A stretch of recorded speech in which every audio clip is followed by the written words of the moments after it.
Good morning. Welcome to Community Voice. I'm your host, Keith Parris. I want to thank everybody for joining us this morning. Good morning, Evo. Good morning, Carby. What's happening here? Good to see everybody here. I did not know this.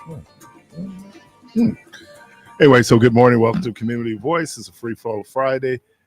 We're going to the studio by none other than Devon Jones, DJ the Protege. Everybody's crew's all here this morning. Let's see, what do I need to do before we get into the program? You got any cleanup on aisle threes or anything? Is my mic on? See, come right in. It's aisle 6, man. It's aisle 6. Gotta correct them. Well, his is aisle 6, mine is aisle 3. Well, who program we on? I thought it was your program, man. No. Okay, can I get back to our program? How about that? This guy here, man, I tell you. Can we get back to our? So anyway, let me, I'll do this before I forget. So tomorrow, I will be competing or participating. I don't know if I'm competing. Participating in Men That Cook, Wisconsin Black Chamber of Commerce. That's going to be from 11 to 2. Is that men that cook or men who cook? Men That Cook. That's what I got. And, this goes back years. I can remember us doing Father's Day events with Al Holmes, and they had Men That Cook then. Have you ever won? This first time I've ever been. Oh, okay. So it's not a competition, is it? A competition. It is. It's the first time I've ever entered in it. I've seen others. I kept saying, I'm going to do this. I'm going to do this. I'm going to do this. And we were having a conversation with some folks from the chamber. They were talking about another event they were doing, and that came up, and I said, okay, well, I'll do it. So I will be doing that tomorrow. You can go to their website for information on how that works. Where's that taking place at, Keith? Be at their office. On the lead? They're on 29th, I believe. I think. Somewhere in there, yeah. I was in the building last week. I had never been in the building before. Mm-hmm. Very nice layout. Don't know why they painted it gray, but I mean like gun gray. But no, it's so it should be interesting tomorrow. A lot going on tomorrow. Lot going on this weekend. I don't know how people are gonna be able to get from point A to point B. I know you're tied up all weekend. All weekend long, man. So Granville Blues Fest. No. You got what his name is? What name? Dave Hollister. Dave Hollister. We got Snoop in town. Yeah. Snoop is Saturday. Yeah, and if it would have been Father's Day, I would have gone to see him. But and I'll be bringing the morning message at Zion Hill on Sunday. So no Snoop for me. But that's going to be good. That new venue that they're doing at Amphitheater. No more late nights and early mornings for you? Hey, man, and he ain't getting on stage till about 1:30. Right. It starts at 9. Yeah, okay. You ever been to one of those shows? Now, it might be a little bit different because of the venue, right? Could be, yeah, because Potawatomi, it's not like when you go downtown, man, doors open at 7. Mm-hmm. The act you really want to see, the main act don't come on till 9:45. Right.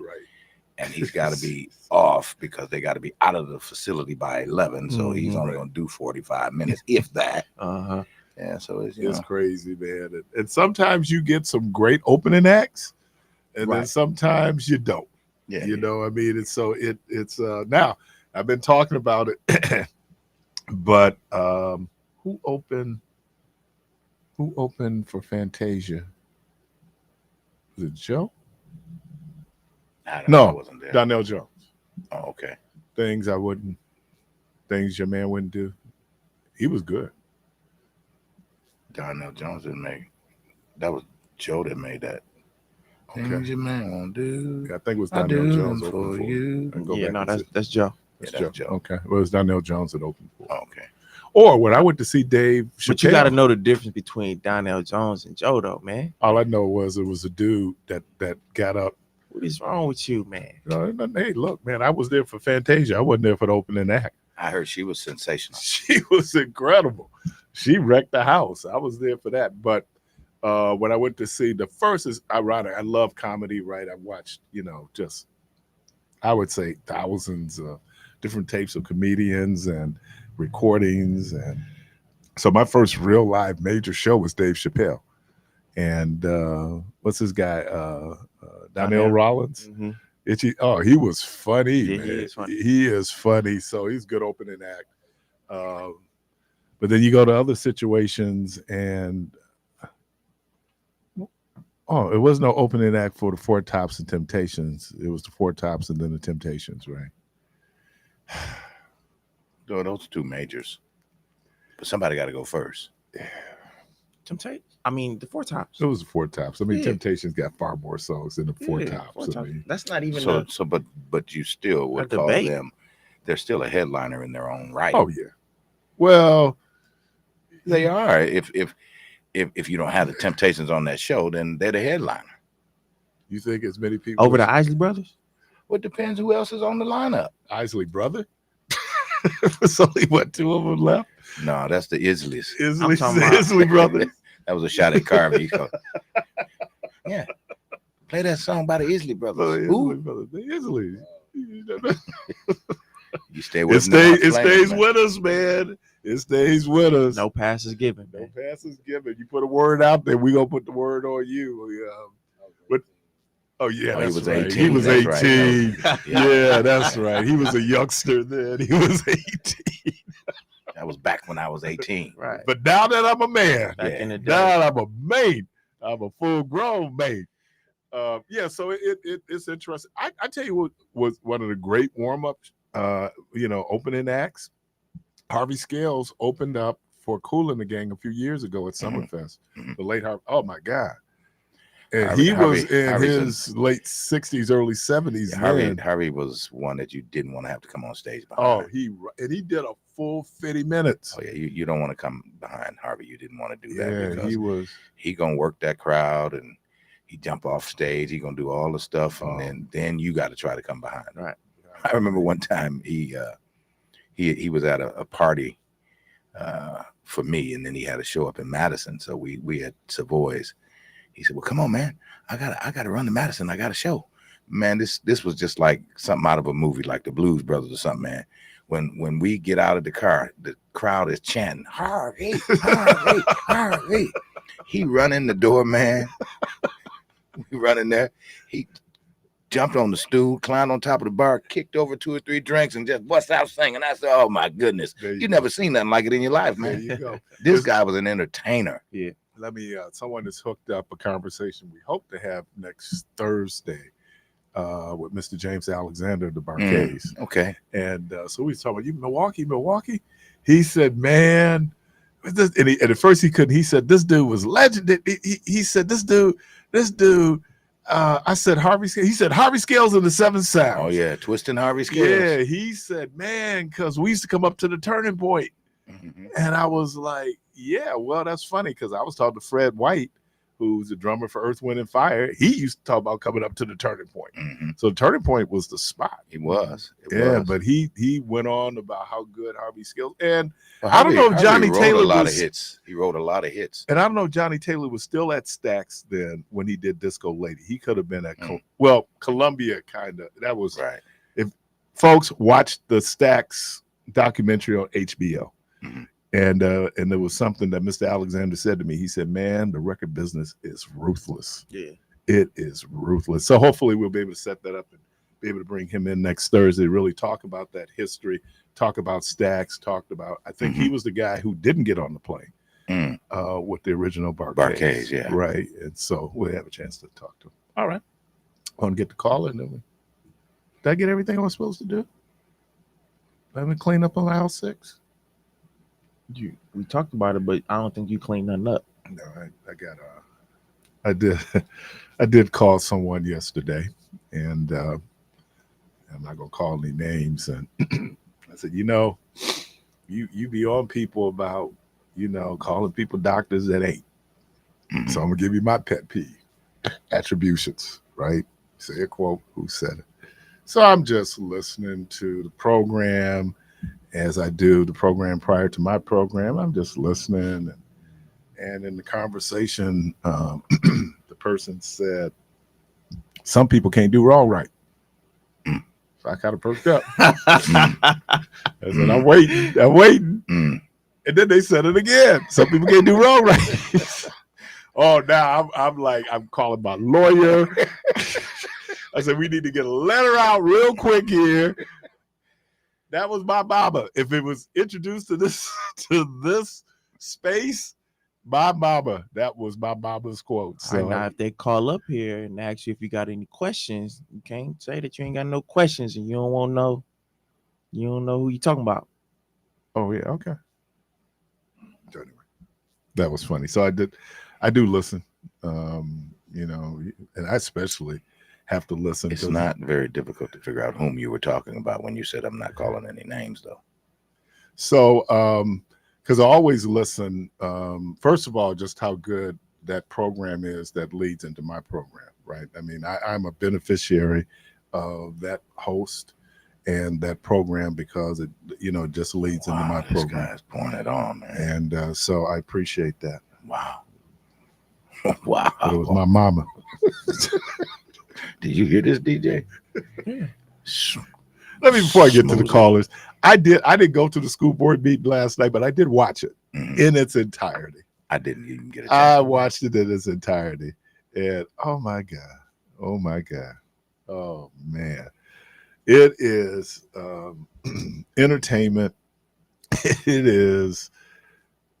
My frustration is after all of these theatrics, the kids are still failing, right? Mm-hmm. And so, you know, as it is that you do a critique, some were better than others. There's this one particular young lady, and this is the other thing. I don't know if the school board meeting is the appropriate venue to deal with your personnel issues with NPS. Because there's one woman there, and she's still talking about some money to NPS. Well, that's a sue them. Get a lawyer. You know, they were talking about the budget last night, and did they stay within the confines of that? Some did, others didn't. I wasn't surprised. People are disrespectful, and it's like going to the movies with black people. And everybody got to say something. What are you insinuating? I'm not insinuating. I'm just saying it was like white people do the same thing. So well, but I'm only talking about my experience with black people talking at the movies. You ain't never been to the movies where white people was talking. Because yes, right. So just say one people talking. One, no, just one. And they got him quiet real quick, didn't they? No, because the whole place was going. I went to see Pink Floyd's The Wall down at Marquette. Everybody know the movie, so they talking through the whole movie.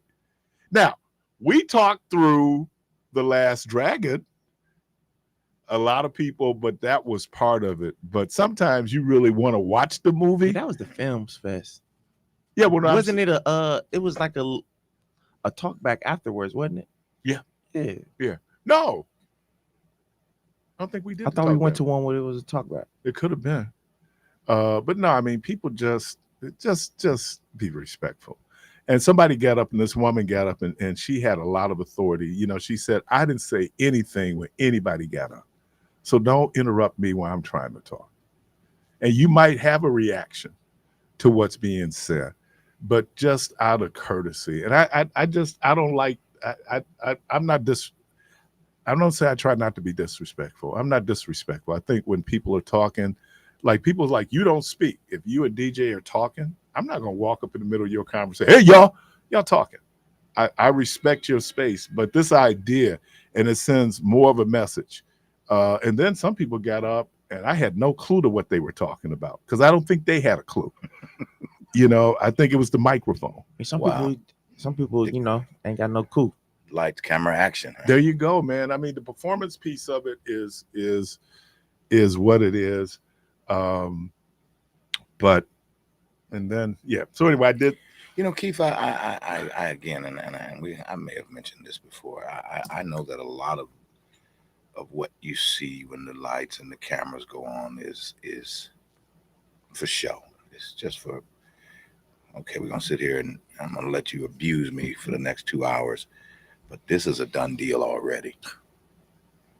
But because this older person said we should have a public listening session, okay, we'll appease you and we'll listen. We'll let you beat up on us, but the deal is done. Got to be done. They got to get that budget. They had to approve that budget by June 30th. But isn't this the same dollar amount? Like this Yeah. budget didn't increase. It didn't. And there are some questions. So I'm confused about that. There's but some there's- questions about the budgetary holes. But then I heard this because the way it works is I guess they submit it, and then based on third Friday in September, they know what their allotment is going to be in terms of students, right? Mhm. So they said then you do another adjustment to the budget in October. But there are already a couple of people in the meeting pointed out that there's holes. What's going to happen in terms of that special ed money that's being held right now, and will they have to pay back money because they of the said about $50 million miscalculation? Right, that they were miscalculation. overpaid. And so They were overpaid. They were 50 overpaid. That's what million. they said. that's what they said. Wow. And it could be now when you hear that, it could be that you cannot account for. Mhm. So then So, from and the that's auditing, where the audit comes from. right? And so you go in and say, oh, it wasn't, because you hear about malfeasance, you hear about theft. But isn't that the state issue? Because they are the one allocating those dollars. If they overpaying somebody, No, because you probably could do it, and then when you go in and do your adjusted audit, you find out that, oh, maybe I shouldn't have billed for that. I don't know. Not looking at what it is specifically. I know that does happen. You do have this thing called reconciliation of budgets where you have to go in. So I understand that little piece of it. Here's the other thing that I did not understand was why they didn't make the investment in the appropriate software that they needed to be able to bring their reporting in compliance, or where they could then work it with the state of Wisconsin. That seems to me to be a no-brainer. Then someone mentioned that, in fact, they had bought the programming, but it was just not implemented. So, well, makes you wonder. I mean, when you look at the dated technology that they're using, even with the public speaking aspect of it, and again, the last time I was there, I was in the overflow, and it's just it's hard for me to believe that you have to go to this when the person gets up, the counter starts. That's all you see in the overflow is the clock counting down. So once the person gets to the podium, the video goes away. What kind of technology is that? but you can hear them. You can hear them, and but then on YouTube you can actually see them.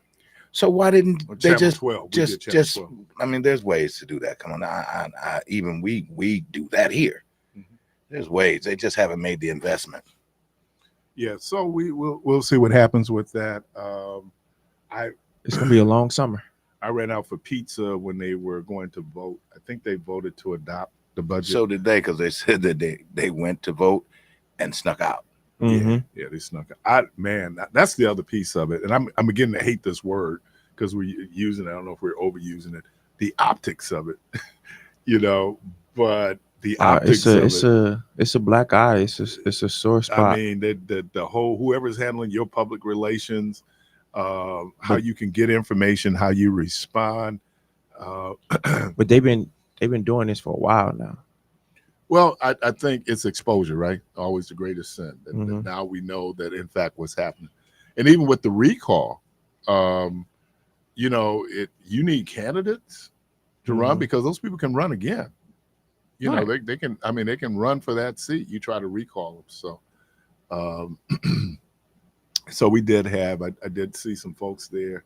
I saw a Cub reporter. I saw my colleague there last night on TV. So it was interesting. They didn't overflow. They need to overflow. There were plenty of seats available yesterday if people wanted to. But again, we watched it from home, and we want to do the call, or we want to go to break? I think we'll go ahead and take the caller. All right. Sit. I didn't hear you. We want to call. Caller, welcome to the program. Good morning. Good morning, Mr. Keith Parris. I owe you an apology, brother. My elder, my uncles, my father's brothers, they called me and told me I was wrong about what I said to you. So I had to call you and apologize to you, the listeners, to anybody that heard me say what I said. I was out of order. I was wrong, and I let anger get at me. So I was calling to apologize to you, brother, and anybody else that was listening. That was not my spot and my place to sit up there and try to deem somebody. So I'm calling to apologize because my family did not like that and they was on my ASZZZ. So I'm calling to apologize to you, brother, and to the listeners and to the station. I was very upset, so I apologize. Now, on to another thing that I want to celebrate about Father's Day. Something that my father taught me that I see a lot of other brothers did not have and taught. My father taught me how to skin a squirrel, how to make hog head cheese, how to help birth a calf, a horse. I've seen a lot of things dealing with that man on a farm and also with my family. So I want to give that special thanks to, and also a learning lesson on being a man that he taught me at 9 years old that I see a lot of brothers out here struggling to see, to raise, and also call themselves a man. I'm glad my father deemed me that. I came home crying one day, man, from the playground, and my father was in the backyard working, and he saw me and heard all the commotion. I came running in the house in the back door. He caught me at the kitchen and said, "What's wrong, man? What's wrong?" I told him what happened, that this boy was beating me up all the time on the playground. Man, my daddy stepped back, looked at me. He said, "Man, you my son." Punched me in my chest. I fell back and put a dent in mama's new oven. I was like, wow, yeah, daddy bought it at Sears right up there at the street on Fond du Lac and North Avenue. So when I got done crying and stuff, he stood me up. Now my daddy's 6'4", 360, and he said, "Man, I whoop you, I hit you, you still alive. You right here, wipe your face. If that man ain't bigger than me, if that boy ain't bigger than me, stronger than me, you bet not come running home, because if you come running home, you'll be running home to me." And after that, I thought about it, looked at my daddy and thought about that, man. Ever since 9 years old, ain't no man put no fear in me. Because if you ain't bigger than my daddy, you ain't stronger than my daddy, why I got to fear you? So at 9 years old, I never feared a man again. Thank you, Daddy. I love you. Okay, thank you, and apology accepted.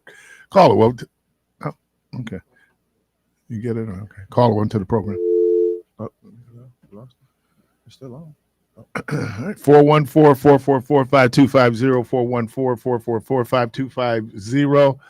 It's Friday, Free Flow Friday. Phone lines open. DJ the Protege, Debo, Carvey, me. We're all here. We're going to take a quick break. We'll be right back.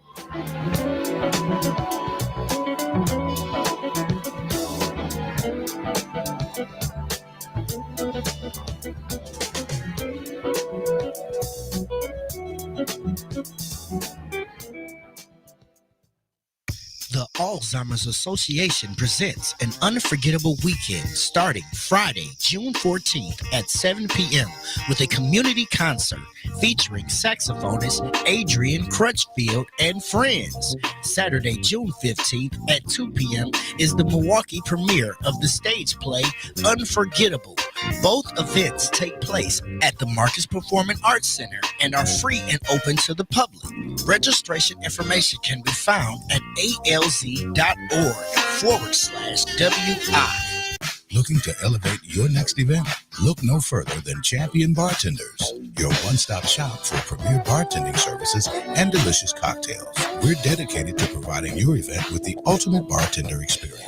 Our trained and insured staff cater to weddings, corporate events, parties, fundraisers, and more, serving southeastern Wisconsin and now the Madison area. We bring extraordinary professionalism to any venue, from community rooms to backyards. Champion Bartenders also adds bartender training and certification. Be sure to book today and make your event unforgettable with Champion Bartenders. For more information, please call 414-530-6313. That's 414-530-6313 and visit championbartenders.net.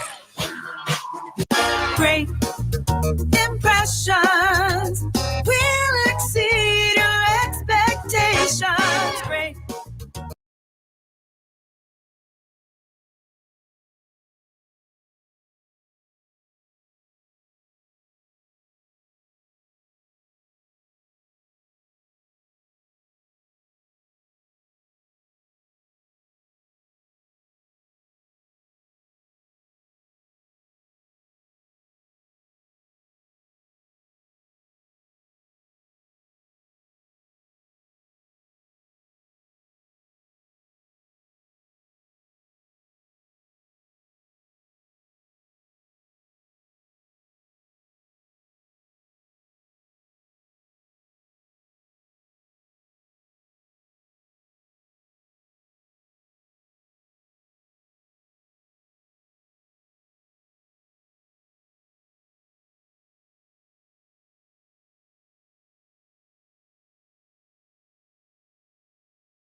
Go to the program. Good morning. You on there?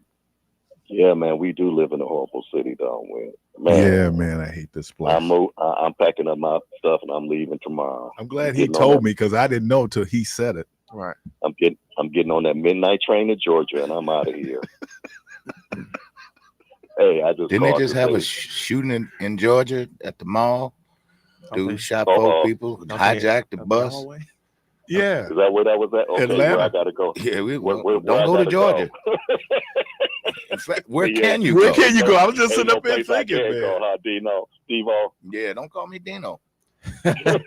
No, because he was on my mind, and I thought that was, I thought that was very big of him to do that, and I truly appreciate that because none of us, what was the word I want to say? None of us can choose how we come into this world and who our parents are, and I thought he was being a little hard on, especially Keith, and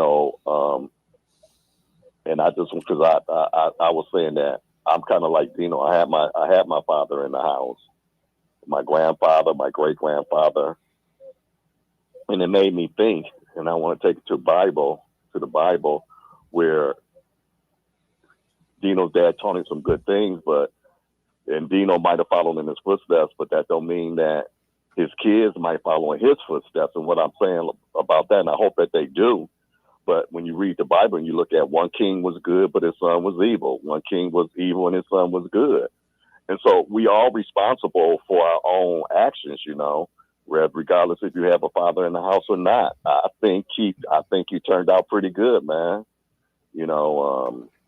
It's Dino sound amazing like that you he said turned that, out. George, because Dino sound like he turned out pretty good, and DJ sound like he did pretty good. So But it's amazing that you say that because we noticed on yesterday that your brother Keith seems to be the good one because you call up here and just get him in yesterday, man. But you know what, Dino? I mean, see, there you go with that Dino again. Why do I keep doing that? But you know what? You're right because Keith, out of the 4 of us, Keith, he might be my little brother, but man, I look up to Keith, man. When I was out there doing things I wasn't supposed to do, Keith always walk with the Lord, man. I mean, I ain't saying Keith is perfect, right? But Keith always walk with the Lord, man. I got away and did my stuff and came back, and but it makes a difference in your household too. What you let your kids see and what your kids be around and stuff like that. But yeah, Keith, man, I got to tip my hat to my brother, man. Yeah, your call precipitated us having an emergency meeting to take a look at our rules when it comes to winners.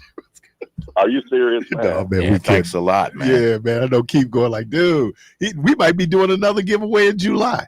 Keith's name's not going in there. Yeah, we be looking that. But no, and you know what, man? I appreciate. But I know y'all joking, but you can get in trouble for that. For what? Who could?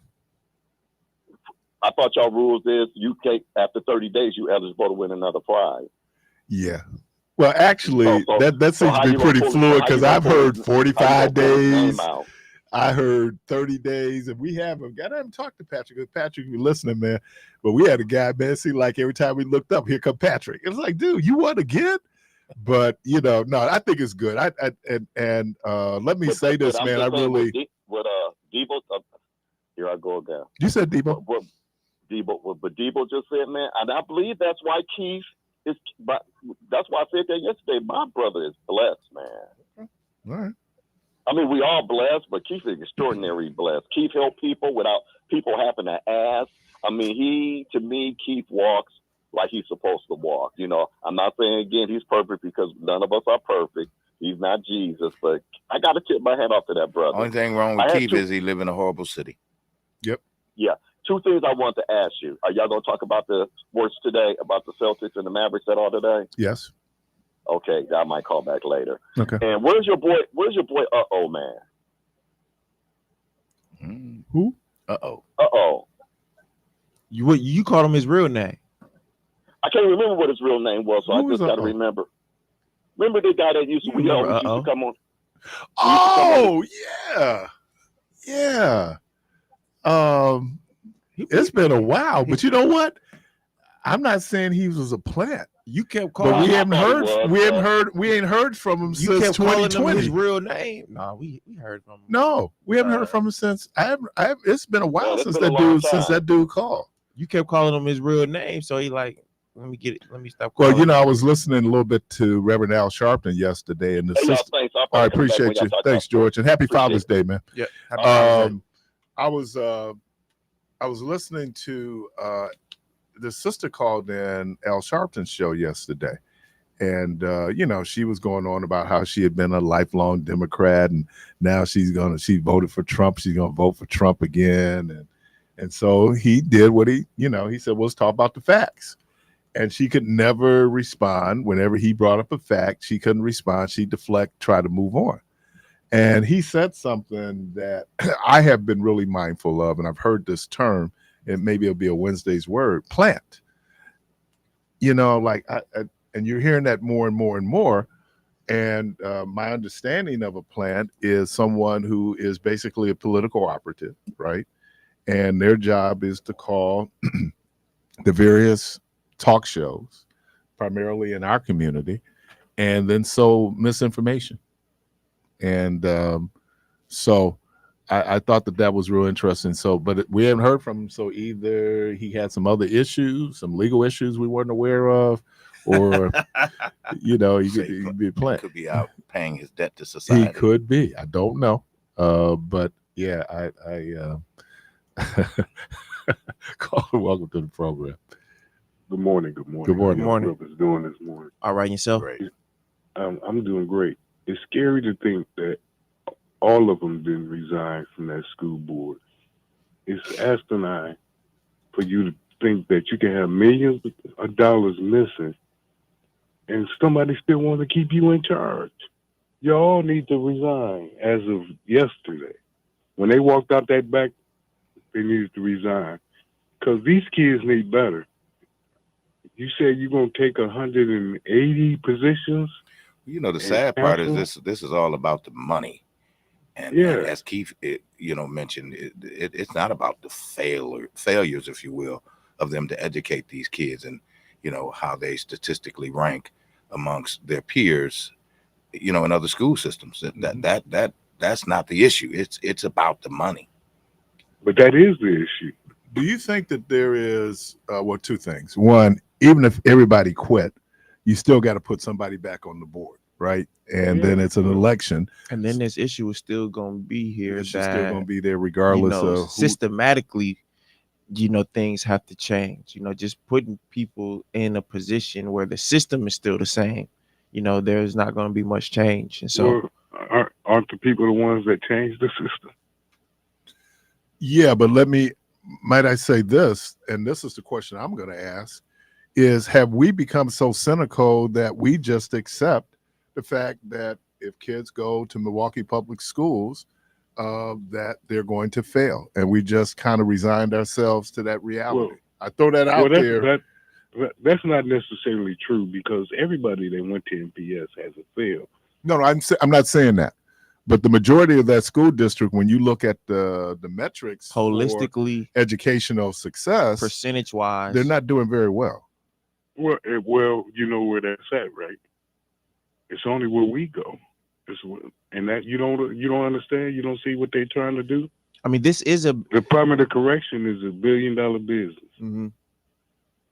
When you don't have people in there, what's the purpose? So I got that. So my question is, I think people, how committed they are to the fix, whatever that fix looks like. So obviously we have to go in and look at some structural things in terms of what things look like.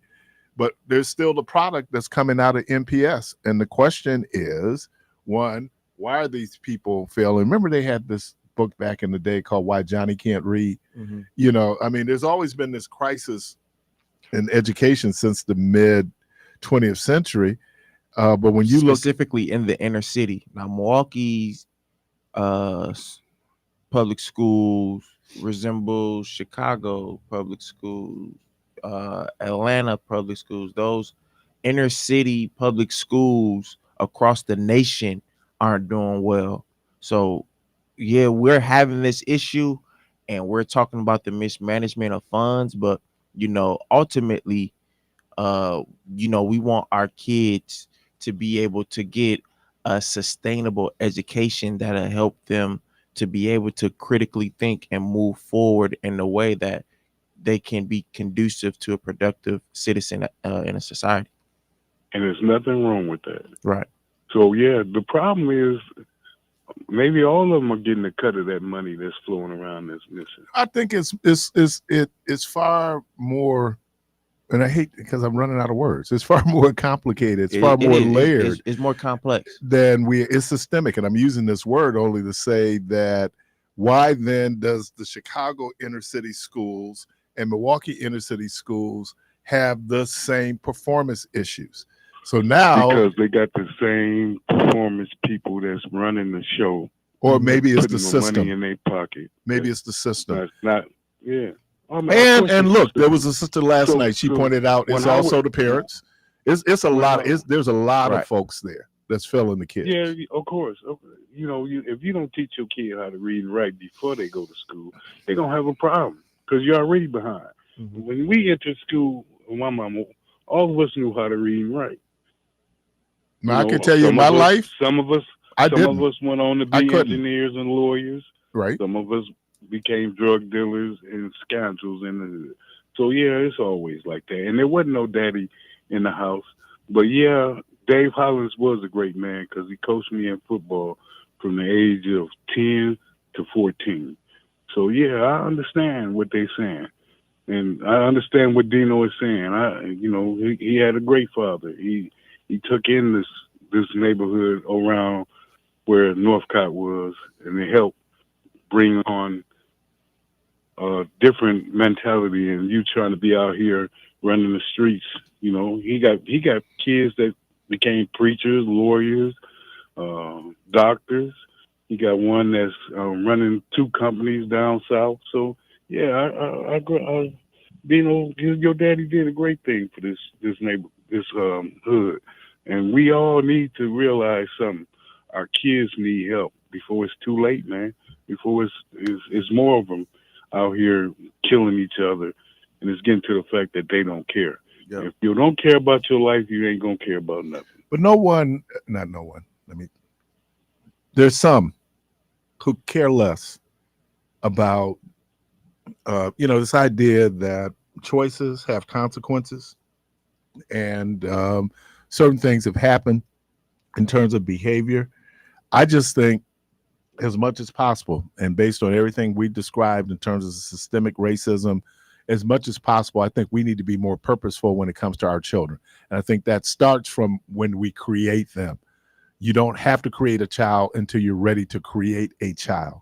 And then clearly understand the importance of a child.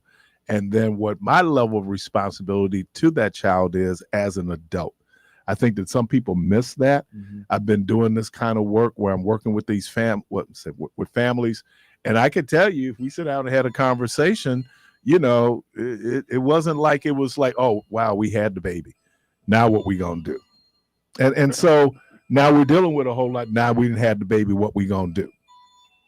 Of course, and you try to understand that. But the fear of the fact that that's why some of these brothers are not being the person that they should be, raising their kids and taking care of their kids, making sure their kids eat every day and got clothes on their back. And some of these women are forcing these people out too now. They are part of the problem too, so they need help too. I think we all are. We all are. I think it can. We talk about it takes a village. We're the village, and so our village has failed many of our young people. You said something earlier. Choices make consequences, right? Consequences come with choices. I went to the Central City Cyber School when it first started. It was one of the first charter schools. That was back when Mayor Norquist was still here, and Dr. Fuller was obviously a big intricate piece of that. And I had a guidance counselor named Mr. Lowe, Dewan Lowe, and he said choices make consequences. And he drilled that into every single student for every year that he worked there. He left and came back, and I see all of us as adults, we bring up Mr. Lowe, and what do we say? choices make consequences. Always. I mean, And that's only one person, but he impacted so many people. And when I was working in the after school programs, I used to say the same things that he repeated to me. So we're talking about the money, but like you said, it also takes people that care, that really care about the kids, that see themselves or their relatives or their children in these kids, to help just instill some sense, instill some guidance, and instill some motivation and some inspiration. And that's why I think they should look into the program that Principal Williams have over at her school. How those kids are grasping and growing to be something. It's great is that we can have certain schools do it and certain schools not do it. I read one article that one can make the argument that we have too many schools. It's just too many schools where the resources are having to be too spread out. Well, that was one of the things that came out in the report that the Greater Milwaukee Group did in terms of right sizing the district based on facilities. Look, the schools where children are doing very well means that not only are the students highly motivated, their parents are highly motivated, right?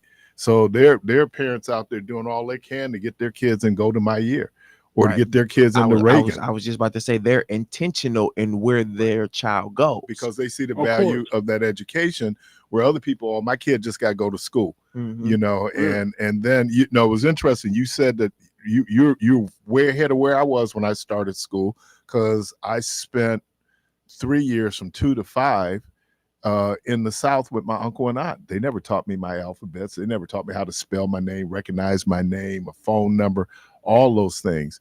I look at my great goddaughter and where she is in terms of what she's able to do at 5. She can write her name at 5. She can recognize sentences. That's because her exposure to education was earlier. And it was education. It wasn't a daycare center where you sit there and play all day. She benefited from COVID. Yeah. I mean, you know, she was with you and Ms. Rhonda, and y'all was with her. Y'all helped her with a little bit. Obviously, Caitlin did. The funny thing was how that little girl learned how to cuss. That's having an opportunity, because that's all you got to do is give these kids the opportunity. Yeah, but I think we have to. I see it though. It's what you put your instead of buying toy guns and stuff, buying books and teach them knowledge, because it's gonna fail you in the future like it's doing now. Have you seen the youth football league they do over at Lincoln Park?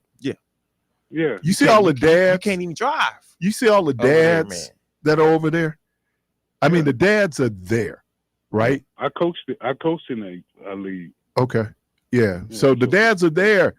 So it's like, so there is father presence. That's one of the big myths out here, is that a lot of homes, they might not cohabitate, but there still is a presence. That's easy for them to say. And we find out that it's important. But, you know, just like your son playing football, just like your son, and that's the other piece of it, even how we're raising our boys, right? We're raising our boys to be very physical and to be athletic, and the girls are getting the academics. And so I'm saying to the boys, and this is why I have so much admiration for the African immigrants who come in, because education is the most important thing, period. Yeah. They're great athletes. They go, you're a great athlete. Books before ball, and because what's the young lady? I can never. Is it Gulawala? You know, her father was she plays for Agulake. Agulake. No, Agulake is the sisters, right? I'm talking about the sister from here. Her father was and she got a brother playing in the pros too. So I mean football. Yeah, I mean he but he sure does. Her brother does play. I didn't know that. Yeah, but their father was a principal. And she should be on Team USA. She didn't make it. All right, but this whole big thing about Caitlin. All right, man. Clark. Appreciate you. Should Caitlin Clark have been on the team? Hell no. It's I mean, players. Everybody that made the team is better than her, and you could probably find 20 more players that's better than her. Maybe one day. Yeah. Caller, welcome to the program. Good morning. Good morning. You're on there. Good morning. Good morning, Keith. Good morning, Carvey. Good morning, DJ. Good morning. Man, I got so many names. And Debo. Debo. Good morning to all you gentlemen. Same to you. Happy Father's Day. Thank you. This is Mr. Westmoreland, Alderman Lamont Westmoreland's dad. I want to wish all of the fathers in Milwaukee a happy Father's Day. And then I would like to share just a little short story with you. I have two sons. One of them name is Terrence Westmoreland. The other one's name is Lamont Westmoreland. I want to wish both of those guys a happy Father's Day. They are good fathers. Apparently they took after me. And the short story I want to share with you is that I exposed both of those boys that are now men to everything I possibly could. And one of the highlights of me exposing them to something that was great was I called the school administration and set an appointment up with Dr. Howard Fuller. And I asked, could I come down and bring my sons down? Because I wanted them to see an African-American in a great position like Dr. Howard Fuller was. He was a great guy. He did a lot of great things for the city. He was an advocate. And so, Dr. Howard Fuller, if you're listening, I want to thank you because you were most definitely a part of Alderman Westmoreland getting to be the alderman in the city at a young age for me and my wife, exposing them to everything that we possibly can. So I encourage the fathers that's listening out there, hey, spend time with the children, man. Take them to different places, expose them to different things, Take them out of town, and let them know that this is a big world out here. It's just not only Milwaukee, it's just not only our community. So, again, and I want to say this also. Mr. Parris, happy Father's Day to you. I know you don't have any biological children, but you are a father of many, many people in the city of Milwaukee, including grown men. So, because you set a great example, and you're an awesome dude, man. Thank you. I Hey, appreciate love you that, guys. man. Guys. I was walking to the school board meeting, and one of the guys, he listens. One of the guys goes, what did he call me? He didn't call me by my camp name, but he says, here comes my camp counselor. Like, oh man, you go back. You know how many years ago? Mm-hmm. But that was when God has a sense of humor. She really does. At least 40. And I had Vincent. Mm-hmm. Yeah, I had Vinny. Vinny wasn't in my village. Vinny was a little guy then. I think Vinny was in when I was working out there. He would have been in junior village. Yeah. But yeah, I mean, I would have never thought. I say God has a sense of humor. My wife and I, we decided based on how old we were when we got married that, we're just not gonna have kids, right? But God has a sense of humor. So what happens? I end up doing all these things from coaching kids, youth ministry with kids, so it was just like, I guess you become a dad. Then we get the God kids, and there's some God kids. We have, wow. I don't know how many years it's been since Tashala has passed, but her oldest son is our godchild. And let me shout out my other godson, Victor Jackson. I always call him Victor Jackson Jr. But we have all these God kids, right? Mm-hmm. I mean, Chris and Amaris, and they're also my niece and nephew. But so it's funny. We have and I certainly enjoy the work. I'll do this real quickly. I know we got to call it. We had our last children's church for basically the school year. They get the summer off. They come back in September, and man. One of the parents was saying, when you all first got here, first doing it, they used to be scared. They didn't really want to come downstairs.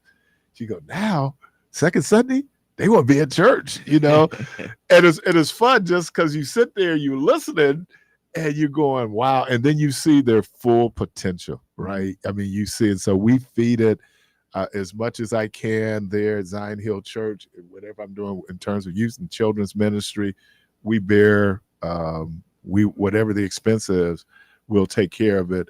That was the real benefit of being able to do it at Metropolitan, because whatever resources we really needed for the young folks, the church gave us. Yeah. And so we were able to make a serious investment in these young folks, and they're doing very well. Now, they're doing very well because just the families that they come from. I just think I had such a small part in that development. But man, who would have thought? You're listening to Community Voice. When we get back, we'll have the Protege's perspective. We'll be right back.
All right, welcome back to Community Voice Caller. We're going to grab you right after the perspective, so just be a little patient with us. If you want to call back or just hold on, we'll get right with you.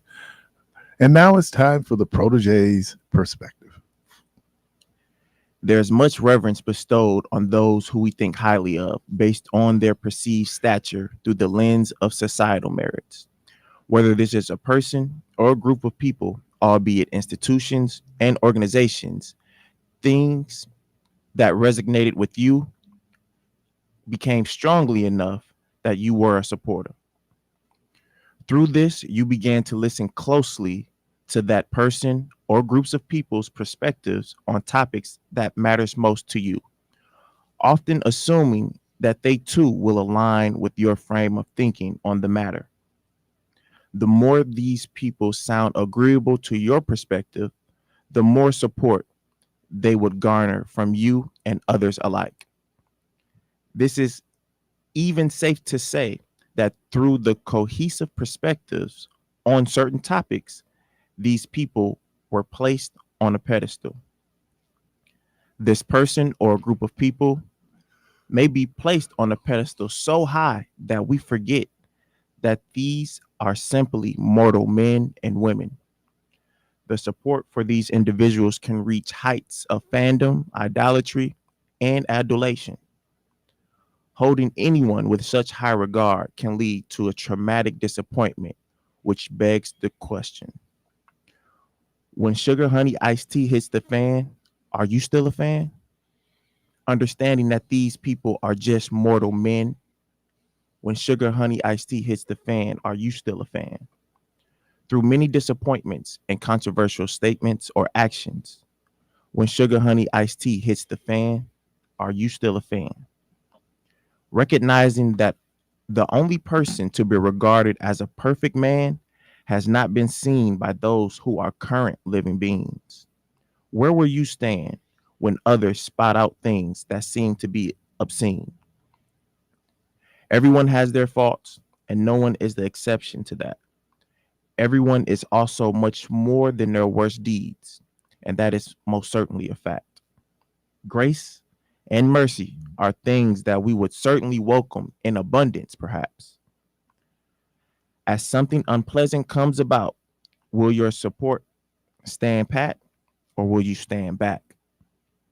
In discouraging moments, where those individuals or groups of people place their feet on ground that could metaphorically feel like sinking sand, when Sugar Honey Iced Tea hits the fan, will you still be a fan? Thank you. Thank you. Let me do this and then caller, I'm come right to you. My wife received a medal in the mail. And people know that, you have to hear about it from me all the time. She's done triathlons and she's done many marathons. And so she participated in the Milwaukee Marathon. And she was a winner of a gold medal. Congratulations. No, bronze medal. She was third in her group. So congratulations. It's tough being married to an athlete, but congratulations. She just be killing it, man. Oh man, she'd be killing it. We got a whole wall in the junk room of medals. Yeah. Well, it's our computer room, but we just kind of put stuff in there, did it, just cleaned it out, found some great pictures. Found some great pictures. And then I've done a number of funerals. Mm-hmm. So we had all these funeral programs in there. Man, it was. Do you get rid of those or do you keep them? I told them the ones with my name on the front, let's keep those. What do you do with them if you're not keeping them? You tossing them? Yeah. If I would toss them, I always feel guilty throwing them out. I know. It's paper, man. That's paper, how you become and they dead. But man, I got so many of them. I just I feel that's guilty. How you become a hoarder, away, though. Yeah, that's and I'm gonna tell you, clutter exacerbates my. Your caller hung up. I guess we went. We went too long. Morbid stuff. Oh, okay. No, okay. Well, I'll get off of that. Obituaries. Obituaries. They said I'm still alive. I ain't trying to hear about Oh that. man, But but no, I mean, I really wondered, is it inappropriate to throw them away? no, I think it's inappropriate. You know, and the question becomes, Is it disrespectful to the person's memory to throw it away? If you're not going to keep it, then why take it? to But follow everybody flocks to get the to program. follow what's going on in the But, service. but you often, like, if there is a memorial or a funeral that I can make, but my mom can't, or vice versa, Mhm. you know, that's another reason why we get it too. So that But what do you do with them in the long run? if I give it to my mama, whatever, my Man, mama gonna I keep looked, it. I still got like Mother Daniels obituary. That was in the 20th century. Did she die? Mother King, I still got her obituary. Mother Bellamy, all these different people. No relation. Granted, I knew them all, I still got feel bad my tossing them. my godmother's Cheryl Gilmore. I still have her obituary, and that was around 2020, 2021. Oh, man, I still have I got it going back to the 20th century. you know, Grandma Yeah. Betty. You know, Grandma Betty, I still have hers. I got Elder Verdell Wallace. Ooh, Yeah. ooh, Yeah. I'm talking like, yeah. So I, you know, and especially because So what if you get a photo album Right. and put them in there? Well, I'm not gonna go down that rabbit hole about how I think a program should look. Let me shout out again to the Reed family. Man, it was really good seeing them. I've known those folks since I was 7 years old, and to be able to see, you know, because the oldest sister Rosalind passed, and to see Keith and to see Vanessa, to see Cedric and see Tommy. It's like, wow, you know, we were just laughing like, dude, we've known each y'all the other old for people. over 60 years, Yeah, man. y'all the old people now. We all right, and that's what I was kind of looking at. Like, you know, we started off as kids, you know, and now, and then that's the blessing, right, that we're still here. Yeah. Caller, welcome to the program. And yes, you should keep them in the photo album. Say that again. You should keep them in the photo album. Okay. You go back and look at all the history that you was raised in. Yeah. Well, Because a lot of those people were great people that you mentioned. Right. in the city. But I don't care if it was the little dude next door. I just feel bad about throwing away obituaries. I think it's Oh, disrespectful. I got 2 boxes full of them. Yeah, I got and they growing every day. Right. Yeah. And you go and you look, man, yeah. But eventually they Yeah, are gonna throw be away. in the trash because you know, once we perish, all of our relatives or kids or whatever, they ain't gonna keep that. Some of them, most They of the won't people, even they know probably who- don't even know who right. he is. Wonder why Daddy had Really? this. Right. Well, that's and you don't have sit down time to tell them about everybody that you ran into in your life. Mhm. Right. Yeah. You know, and Some people you forget about. Yeah. And then Yeah. trying to remember when that person passed. Mm-hmm. You know, I mean, it's we were just talking about a young man that, you know, was part of our lives there at Metropolitan, and we're just talking about him. Mhm. And you know, when he just come back, right? He passed right after he come back from Congress. well, like I said, All right. you never. It's always one funeral you haven't done yet. Oh yeah. Oh yeah. And not that I have a whole lot of control over it, but I am in no rush to get to that one. Right. That's for we certain. we all are. Yeah. We all feel that way. It's Like I just said, it's, wow. But I think that's why we should celebrate life, because it's easy to get overwhelmed by all of the negativity, but the world is not all negative. I mean, there's so much beauty. I was just looking at the sky today. There's so much beauty, man. We got to get through what we need to get through. Happy and Father's Day to you, Donald, man. And Donald Trump only has one friend here, and that's Gerald Randall. Right. Gerard Randall. Y'all Yeah, keep putting that Gerard on Randall. Gerard. I don't know if Gerard rocks with him or not. He right. Yes, he do. He vote for him. He Well, rock voting with for him ain't Right. the same as trying He to say right. he's his Hey. boy. I mean, that's a Republican thing. Republicans line He was up. holding the flag waving when he Yeah. landed. So, you know, Gerard's my guy. So, All all right, man. Happy Father's Day. Yeah, happy Father's Day. All to right. So all we you already brothers. kind of alluded to the comment that Donald Trump made about Milwaukee, and people were saying, So don't come. Don't come. Don't come. Don't ask for no votes. Well, he'll be in be Racine sentenced on next this on the State the racing 11th, I it think is. it is. He goes for sentencing, right? Right. And but he it's funny because this isn't the only city that he's deemed a horrible city, but he's running for an office that the main place where he would be located is in the city where he don't rock with. But you know why he's mad at Milwaukee? Because in Wisconsin, remember, because we're usually the latest reporting. He was up, they're moving in, and Milwaukee put him over, put Biden over.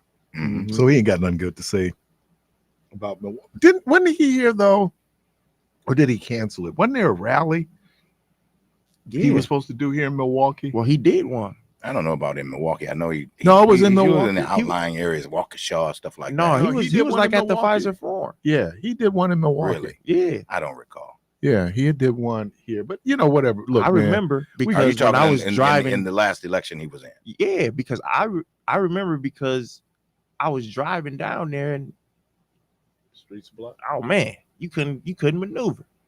And we're beginning to really kind of appreciate the ramifications of what's talking about. We just received a memo from our director in child support, where in effect they're closing down that week because the courthouse is part of the security perimeter. And so people trying to get in and out parks. So they'll be teleworking. It's had impact on us. And that's fine. You feel the way. I think we just need to do, the city, showing people why you want to, why you would want to come to Milwaukee. Congresswoman Gwen Moore was on MSNBC yesterday responding to his horrible city comments. And some things, man, just, The mayor did too. well, of course, you're supposed to stand up for your city. What was the mayor's comment again? It was pretty clever how he said it though. I'm trying to remember exactly how he He worded it. said, "We lived through your presidency, so back at you." Yeah. Imagine that, basically. Yeah. Yeah. So, but you know what? Let me say this. Sometimes we, and this has nothing to do with Donald Trump. This is just an observation living here. Sometimes we run the place down, and I don't sugar honey iced tea where Let me I ask eat. you this, Keith. Do you remember coming up, those green garbage cans? Where did they go? Why did they stop putting them out on the corners where people could put trash in it? They probably just kick them off or something. Well, probably because a lot of reasons. I'm assuming they still do have garbage receptacles. They're just not the green ones. Where they at? What color are they? What corner are they on? I seen some random one. They randomly you'll see one of those green ones where you push it in, right, like a little triangle kind of thing, where it ain't no I guess triangle. they didn't have the manpower to empty them. Empty them, and people set them on fire. Yep. Yeah. I mean, that was far in between, because again, coming up, I know you've heard this before, DJ. You may not recall, may not have even been around, but Milwaukee was noted as one of the cleanliest cities you could visit. It still is. I mean, we see parts in comparison to what, Chicago? No, I mean, we see parts of the city where you see the litter, right? I was just recently at Shake Shack, and an individual was in there talking about Milwaukee, and they live out in California. So I forget why they're visiting here, and they said that they still tout Milwaukee as one of the cleanest cities that they've ever been to. I think because I think what you just talked about, because we regularly used to make the list of cleanliest cities, beautiful cities, but we see the trash here, and we say the whole city. Oh, no, it's not the whole city. I drive through different parts of the city. It's amazing, but I don't don't SHIT where you eat. Right. I mean, that in my mind is just crazy. And if it's so bad, then hit the bricks. Obviously, it ain't the worst untenable situation. Not to say we don't have problems. I'm not being naive, but after a while, you just kind of go like, man, people come from other parts of the country, and they go like, dude, Milwaukee, we're in festival season now. Yep. you know, I mean that's become the thing in and of its whole, you know, itself. So and then there is a little bit of, you know, when we go to another place, oh, it's the best thing we ever Always. seen. It's Oh, the man. you know, the food, the people, the weather, whatever. And then, you know, people that's there, they just be like, yeah, it's all right. It's all right. You know what I mean? Yeah. Same thing here. Yeah, I mean, you don't know. And then when you think about it, how many people in New York grew up in New York have never been to the Statue of Liberty, or have never been to the top of the Empire State Building, right? I mean, or have never been to Central Park. I mean, these are, now we would go. So I think it's the same thing here. There, we have things going on, and people just kind of. So, and I understand you're getting bombarded with all this negativity, and it is bound to affect you. So sometimes you just need to step away and go like, yeah, that ain't a bad spot. Caller, welcome to the program. Good morning, All you're on right, air. how y'all doing today? What I want to call about and talk about, I do this a lot. So pertaining to the obituary, that is history of your genetics. It lets you know who they are, the son of, the daughter of, the brother and sister of. You got to keep those. At least I scan them and download them to my 5 terabyte. I got a terabyte, and I download all our deaths. You know what? That is a all great our idea. birthdays, everybody's thing. I'm the one that do that because I was raised by my great aunts, and they were the ones I used to sit at their knees and listen to the stories about whooping bears and being chased by the white folks and this and this and that. The latest person that just died, he was the son of a slave, my uncle. And that's the one that I was bringing up to Keith, and he was the one who gave me the layout of how an actual where a plantation was actually built and the layout. And when I try to explain that, people was pushing me to the side like, But this is knowledge that you can get from the elders. But now, the main thing I'm saying about the obituaries, y'all need to scan them down to a terabyte. And that way you can look up the information of who are the sisters, who are the mothers, and who are the brothers. Because a lot of our information is blown away, like blow the dust. After the 3rd generation, a lot of them don't even know your great aunts. A lot of them don't even know your great uncles. A lot of them don't even know the birthday of your own fathers. What's your father's birthday? Where was he born at? It's a lot of those things. Oh, and one more thing I wanted to get on. That piece the lady was speaking on about health, I would always learn from my uncles and my father and all them was after the Thanksgiving dinner, the women would be in the cleaning and the men would be doing the other stuff cleaning, and then everybody would be in their own little sections. And then that's when they would talk about, oh yeah, such and such died, and he died because of this and this and this and that. Yeah, well, and then, like I said, go back to your obituaries. You can find traits, bloodlines, and even illnesses that's passed on through your generations. That is the reason why you should keep your the obituaries, because that is like a documentation of your life and who they were born from and who they came from. And then you can go back. I mean, I have, like you said, I have a lot of those because of some of them I knew, but I never knew how they looked when they were teenagers and things like that. I'm going to get off of this. Happy Father's Day. Y'all grown. Hey, my father taught me how to shoot. I hope y'all learn how to do things. Happy Father's Day. Happy Father's Day. I'll be working Father's Day out at the Blues Fest, man. It'll be hot too. Good. Yeah. I'll be under the tent. You be under the the tent? big top. There you go. I'll probably stop over. I know at the the Father's Day picnic is at Sherman Park. That annual piece that they do, yeah. Yeah, so that starts at noon. Coach Al Holmes had called, and I guess we took a little long getting to him, but I don't know what he wanted to speak to. It could have been when you mentioned his event that the men that cook, yeah. That's tomorrow, right? Yeah, because Al regularly had. I know we were over 2 to 3 years. We were over at the Parkland YMCA. Man, I would get in those kinds of events, man, but I don't want to, show nobody up, man. So I just don't get involved in that kind of stuff, man, because I know my skills. The last time I did that, I got in a cook-off, and there's a guy that barbecues around town here, Baby Back Willie. You've heard of him? Yeah, well, he's known for his ability to barbecue, so. But it was him. There was a guy. I invited Pops from Pops Barbecue to be a part of it.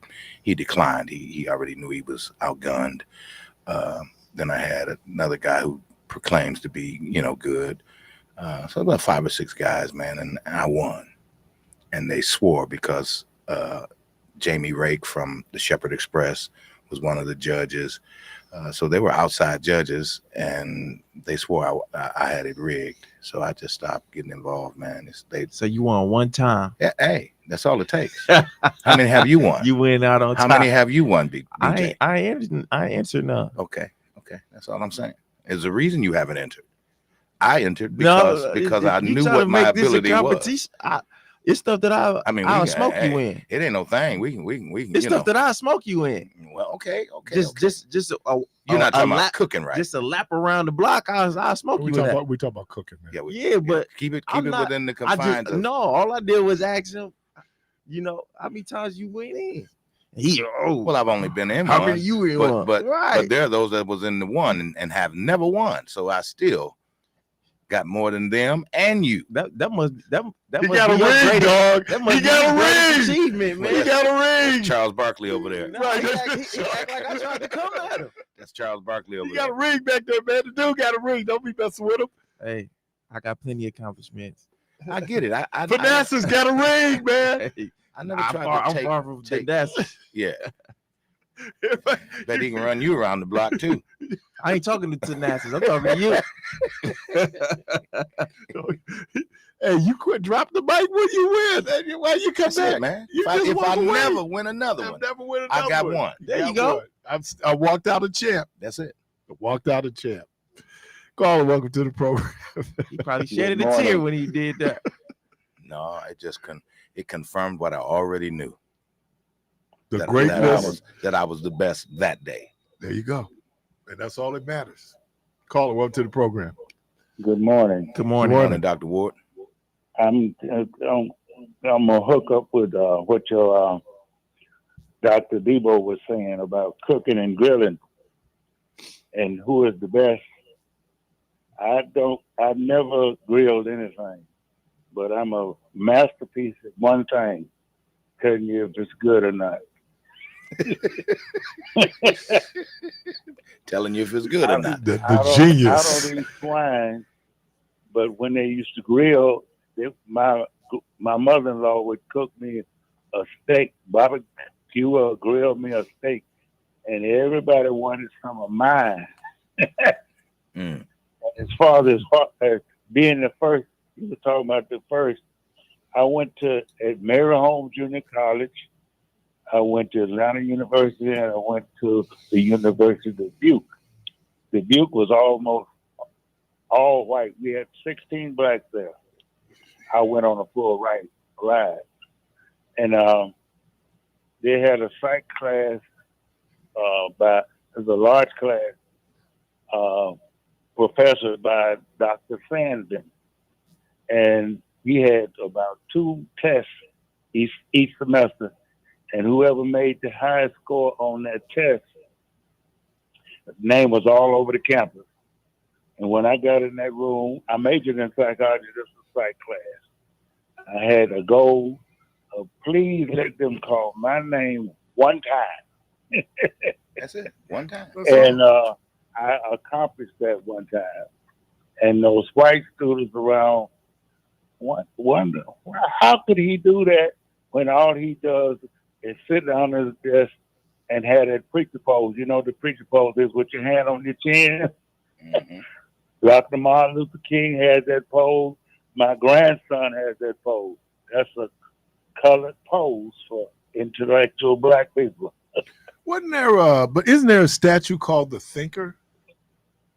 Yes, Where that kind of pose came from? Same pose. Yeah, Same the pose. Thinker. Yeah. And as far as Father's Day go, I had mentored and taught a lot of students who called me daddy. And I had a student who is expired. Her name was Annette Pfizer. She told me one day, and I'll never forget it. Mr. Ward, you know you the daddy for the whole school. Another thing, I told my son, Keith? I asked my son, are you trying to out daddy your daddy? And he said, you set the bar. And that's a hell of a compliment. Yes, sir. And y'all I'm sitting here chuckling to myself, Dr. Ward, because I don't know. Hey, Big Daddy. Wait a minute. I know you're going somewhere with this. No, because I should have been said, you everybody's daddy. Well, you know how it is in our community. He could have been somebody's biological daddy. Let me give you another one. I used to tell my students I'm the OD. And you know what OD means, don't you? No, please enlighten us. Everybody thinks it means overdose. I'm the other daddy. you digging that hole deeper, man. And you know what the other daddy does? You know what the other daddy does? What's that? He does not try to replace the daddy. But anything the children's need that the other daddy can't handle, the other daddy handles it for you. Okay. Have a good day, Doc. Have a good day, Daddy. And happy Father's Day. Wow. You the OD. I knew he was going there. I said, Keith's mind is going. He's gone. No, because you should have been talking about it as bad as something. These people want daddies. Just like, and I used to, and oh my God, I'm laughing about that. That's just too funny to me, man. But I don't know if I want to be in a high school and kids are going, hey, Daddy, that's your father? Stop it, Keith. That's your dad? Keith, leave alone.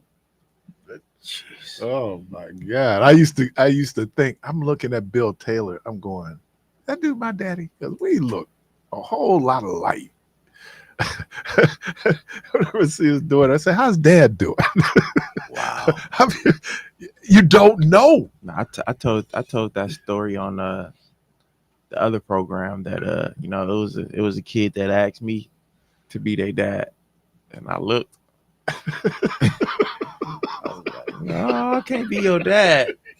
You got a daddy. I ain't gonna be your daddy. I got enough. Right. No more cheering.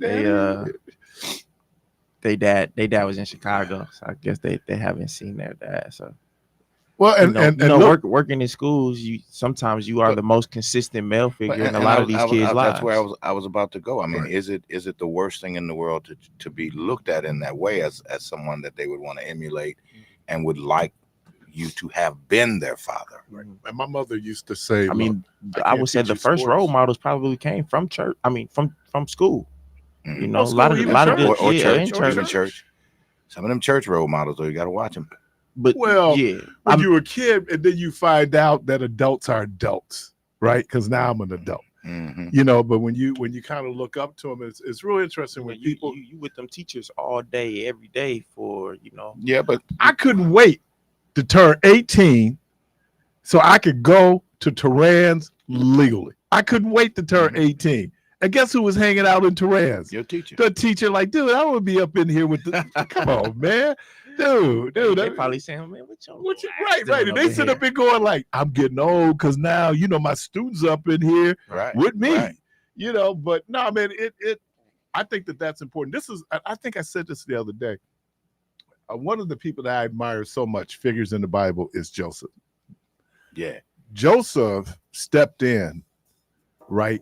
First of all, he covered this woman. He loved her enough that he covered her, and then raised that boy like it was his son. Yeah. There are a lot of dudes who do that. That you need to get the credit for when you step in. What they say, you step up because others, but it makes a real big difference.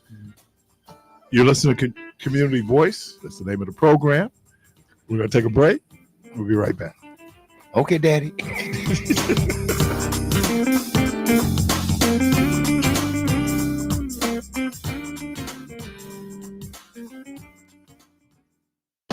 Hi, this is Christopher's Project.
So Debo yesterday mentioned the broom. He mentioned the broom yesterday. The upper room? The broom. I mentioned it the day before yesterday. Day before yesterday. But we talked about it a little bit yesterday, didn't we? We did did. the day We before did. yesterday. Yeah. Okay. So the broom, Yeah. you think it's gonna happen? Yeah. And again, as I said, the only way it doesn't happen is because the NBA wants to get one more game out or at least stretch one out more. the series. Right. But yeah, Give Boston another home game. Yeah. But they just outclassed, outmatched. There is not one area that you could point to that you say like, well, if Dallas does this, they may have a chance. It's nothing. It's nothing that they could do. Because I thought with Porzingis being out, they might have a chance. Because they have nobody to cover. they were Porzingis. winning. They were winning already. No, yeah, but that was against some other teams. I'm talking about against Dallas. When Porzingis came back game one, they was like, oh man, if Porzingis played the whole series, it's gonna be a sweet And he thing. had impact. Oh man, he was having impact till he got hurt. Game 2, right? On the offensive and defensive end. Yeah. So when he went out, you like, maybe they could do something now. Nah. But Luka, he's so Americanized, dog. It's but sickening. his basketball IQ. Come on, dude. You got 4 minutes and 32 seconds left, and you're gonna try to take a charge, and you got 5 fouls already. I think they could have won that game had he played, because it was tight down to the end. So he's the difference. Luka do all that crying, man. Like, what is you doing, dude? Like Play I say all the game, time, man. there has not been a foul committed in the NBA since 1964. Everybody cries whenever a foul is called. Everybody. And wait a minute. I wish it was just the WNBA. They cry. It's just like when you fouled them, dude. But for some reason, I remember an era where when the foul happened, you throwed your hand up. Back in the day. And you went on back. You didn't run up to the ref complaining. That stuff started in the Jordan era, man, because I don't remember all of that prior to that, man. Them guys didn't run up to the ref, man. They tech you so quick, man. You ain't got nothing to say. That's the coach job. These dudes, is it my imagination or does everybody cry? I want you all to watch the game tonight. Everybody cries. Everybody cry. I mean, it's just like the 1.3 million. Finances will get in. He'll be crying like, dude, you're not even supposed to be playing. What are you crying about? Right. But no, man. Are they soft? Yeah. Yeah. I hate Boston.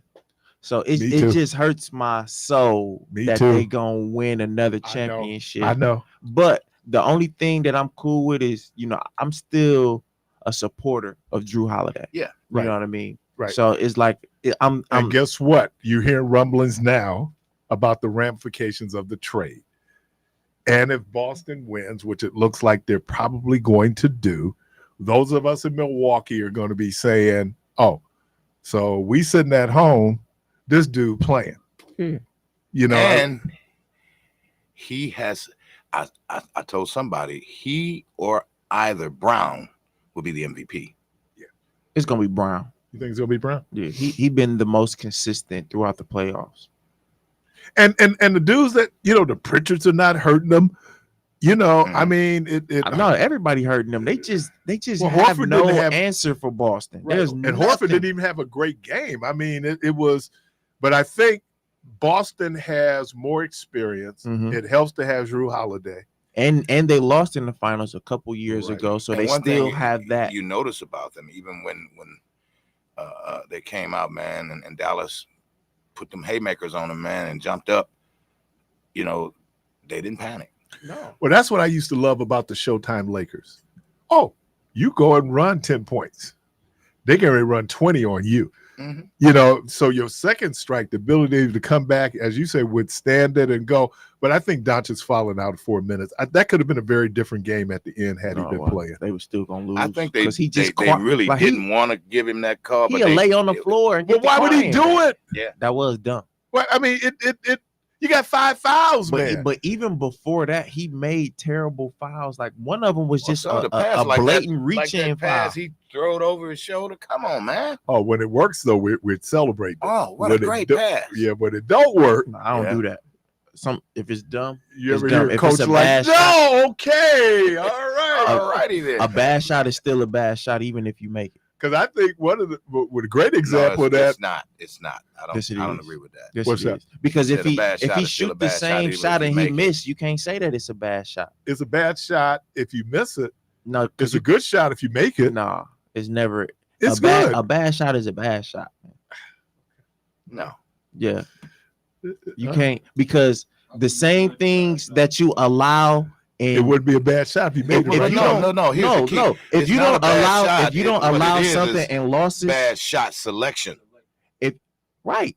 If you don't allow something in wins, you can't try to bring it up in losses and be like, "Oh, you can't do that." No, it was cool when we was winning, but now that we losing, this not cool. That's, It has to be across the but board. that's the jazz part of basketball, that we have how you should do form. One of the things, this whole Euro step that everybody's talking about, It's not a travel, Euro step is people jumping off the wrong foot. right? Basically, that's what it is. Well, we were taught opposite, jump opposite your strong hand. So if you're right-handed, I mean, that's the correct Left way to foot. shoot a proper, but that's on the left hand side. But if or it the goes right-hand in, side, it was like Reggie Miller. that's You different. look at Reggie Miller's shot, you going, dude, No, that's different. why is it different? What we talking about is somebody shooting over 3 guys Okay. and they make it. Right. That's still a bad shot. It's a good shot. No, it's not, man. Okay. All right, coach. Because if he miss, what you gonna say? Why is he shooting over 3 people? Right. Pass the ball. Right. So if we accepting something in a win, we got to do the same Well, thing it's in not a so loss. much a win, it went in. Isn't that the goal, to get the ball in the basket? But how consistently will you be able to make you won't that? be able to, but every the- now and but then the you have to goal- go against But the what would goal is be consistency, right? No, The goal ain't to just do something every once in a while. the goal is to make the basket. That's the goal. To consistently make the basket. Okay. And you can do a bad shot and then take some good shots, but you think I'm not going to take the bad shot because it was a bad shot if it went in? People What if it's a take bad- game winner?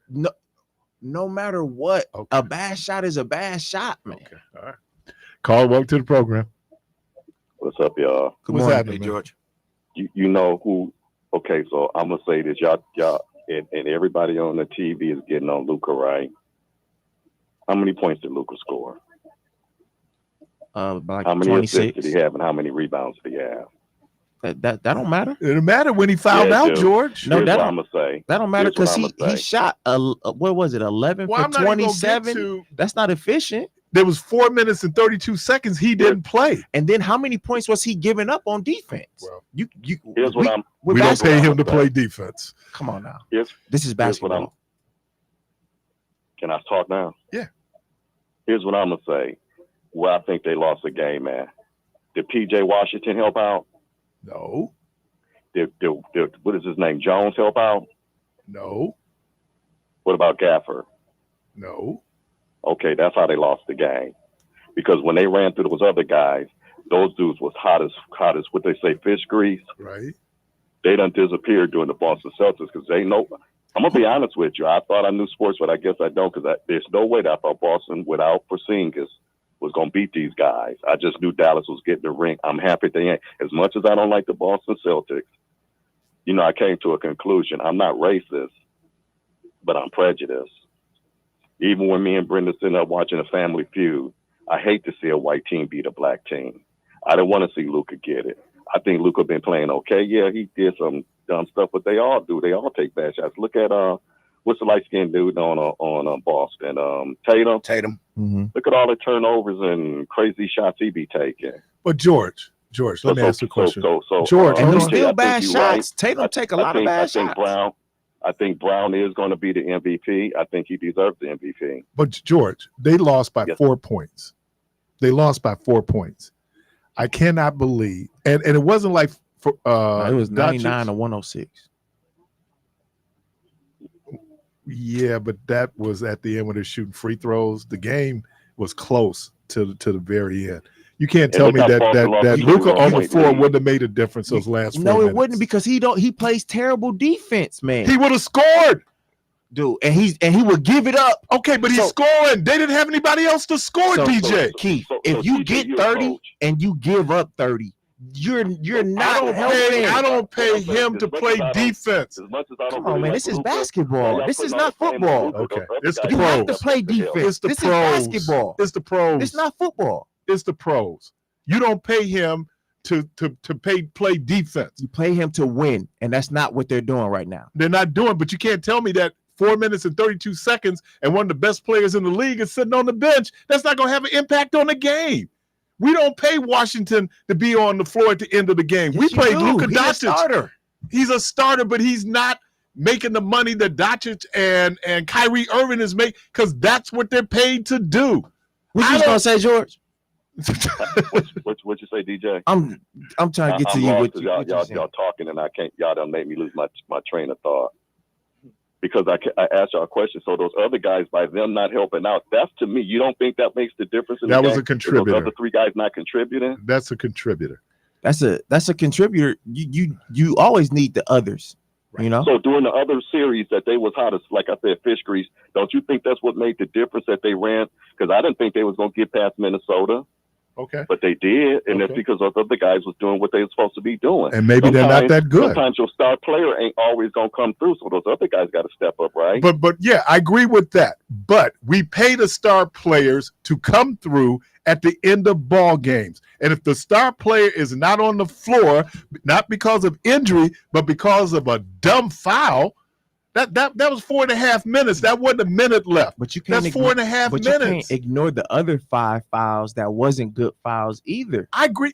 Seems like and then just to go to your point, George, Minnesota, that was their first deep run in the playoffs. Nobody really wins the championship in their first deep run. Then they played. Who did they play? They played the Clippers. The Clippers is notoriously mediocre and comes up short but you in the gotta remember, playoffs. DJ, they made it past Denver. But I'm Did saying anybody think they was gonna Boston. make it past Denver? No, they didn't. All right. But Boston is a real team, though. It's Boston is a sports. more complete team than all of the teams that they faced. I don't know. To me, it's just you just get hot at that right time, and to me, a lot of luck counts in that, and all that kind of stuff. I mean, So- you know what? Boston been hot all year. But here's the thing about professional sports. yeah, they have. You're right. Boston has. The been. better teams usually win. Not all the time, but the better teams. When you look at a team with the talent, team with the experience, And that's Boston. they usually win. And I'm agreeing with that. But I'm saying Dallas could have won that game Wednesday night. Dude on the floor, they could have won. Whether they what you can't. That's too much time to have one of the best players in the league not playing. That's just too much. If you say 2 minutes, and even then that can get a little dicey, right? But they didn't have anybody else. So are we ignoring the first 2 games where he didn't foul out and what the results was then? No. Right. That's what I'm No, saying. but Boston Those is other at guys home. ain't Boston's stepping supposed to up win to help. those games But, at home. But Keith, I want to say one thing, and I'm gonna get off because I know some other brothers probably want to get in. You're right, Keith. It's a bunch of crybabies. They all cry. But Luka, Caitlin, you got some that cry more than others, Keith. A big crybaby. So you're right. All of them do that because sometimes I'll be like, dude, what you thinking about? You did foul. But those 2 right there, and there's probably a couple of more. They do cry more than everybody else, especially Luka. Oh, DeWanna Bonner. DeWanna I'm Bonner. other brothers get it. Hey, if I didn't say Happy Father's Day to y'all, and Happy Father's Day to you, Yeah, Happy brothers out there, Father's Day Happy to you too. guys. Yeah, we All should put together all crying. But DeWanna Bonner, every time she took a shot with her 105-pound self, they've got, girl, you didn't get fouled. So everybody's crying. I mean, it is, dude. It's a man and woman's game. Y'all gotta man up. I think they need to throw some texts. That's what I'm thinking. Caller, welcome to the program. Good morning. Yes, hi there. Can you talk a little louder? Yes. I hear you. We hear you. Yeah, okay. I was talking about fatherhood. I was with the Milwaukee Fatherhood Initiative, the Fatherhood Project, one where we take the boys out to western Wisconsin, and we live there. We stay out there for like 3 days. It's going through a couple of different names. One is called the Jaha Fatherhood Weekend. that was started by the late Ron Shango Johnson. And what happened was that we would take the boys out there, and I was what was known as the tent dad. We'd have a tent, and we'd have like 3 or 4 boys up in there, and I was like a tent dad. But what happened was that we had, although it was called fatherhood, we had a real relaxed concept. What father was. Father could be mother's boyfriend, uncle, grandfather. So what happened was that I had my son and my nephew out there, and the boys were hearing them say, "Hey dad, hey dad." So then one boy off by ourselves, he said, "Mr. Walker, can I call you dad?" And I said to myself, and when I asked a question like that, I thought, and I guess I took a little bit too long, and I told him, "Sure, of course you can." But he never brought it up before, and he never did it. But these boys, they're suffering from having a lack of a dad. We for years we grew up under this idea where children need their mother, but we put father in the background. Fathers are the ones that make sure that your daughter don't end up dancing on the pole. Fathers are the ones that when their daughters know their love, they won't let a stupid boy, jack them out and stuff. But now what's happening is that now they're realizing fathers are very important in the development of children. Now, and like I said, the fatherhood weekend has grown. It's now expanded. There are 2 groups. One group is in August. The other group is always the weekend after Labor Day. Okay. And I was like I said, I was a tent dad, and I've tried to get people involved. And they go like, "Well, I don't have any sons." I'm like, "Look, there's lots of guys involved that don't have sons. That we need you. We need your skills. Okay. All right, man. Appreciate you. Thanks, sir. All right, you listen to Community Voice. We're going to do the last break. Come back. Okay. You're up at the last break of the program. We'll be right back.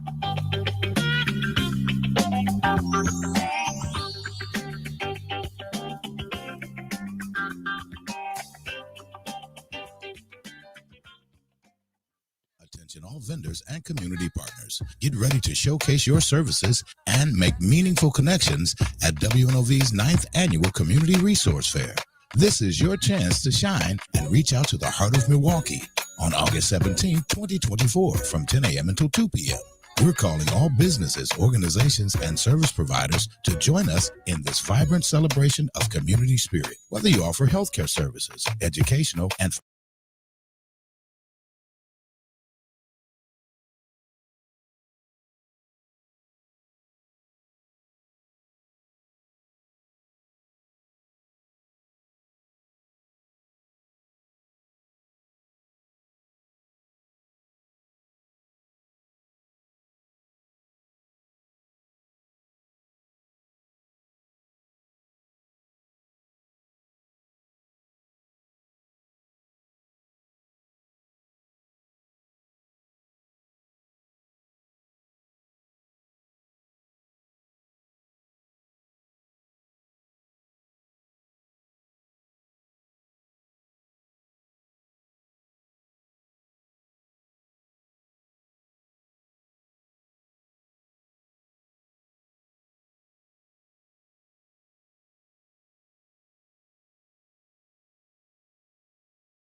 Father's Day to all the dads, all you Earth dads, everyone who acts as a capacity of a dad. Thank you, thank you, thank you. Happy Father's Day to all of the fathers out here. Happy Father's Day to my father, William Taylor. Love you. Appreciate you. Happy Father's Day, Debo. Happy Father's Day, Jermaine. Same to you, gentlemen. The good Lord willing, the creek don't rise. And yeah, I stole it from Michelle. I admit it. We'll talk to you on Monday. Y'all have a safe and wonderful weekend. And as always, go from this place in peace.